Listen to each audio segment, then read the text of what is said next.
matatapos itong mulo.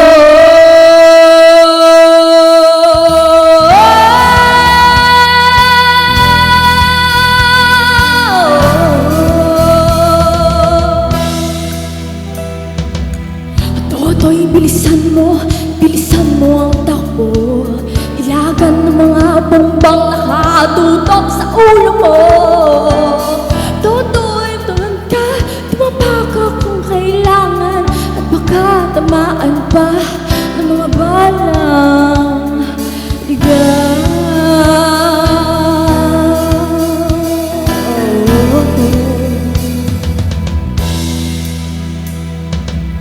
Toto'y makinig ka, huwag kang magpagabi.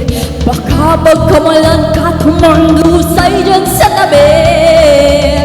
Toto'y alam mo ba kung ano ang punot dulo nang di matapos ang kaguluhan ito?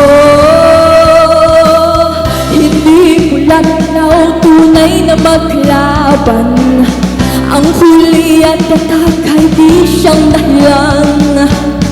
Hanggat marami ang lupok sa kahirapan, at ang hustisya ay para lang sa mayaman.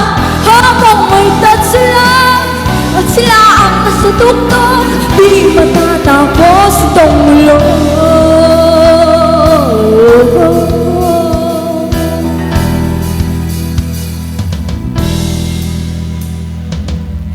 Iligtas sa hininga kay raming mga tao, at ang dating munting bukid ngayon'y sementeryo. Toto'y kumilos ka, balik na rin ang tatsulog. Tulad ng dukha, ilagay mo sa tuktok. Hindi bulat ilaw, tunay na magkalaban.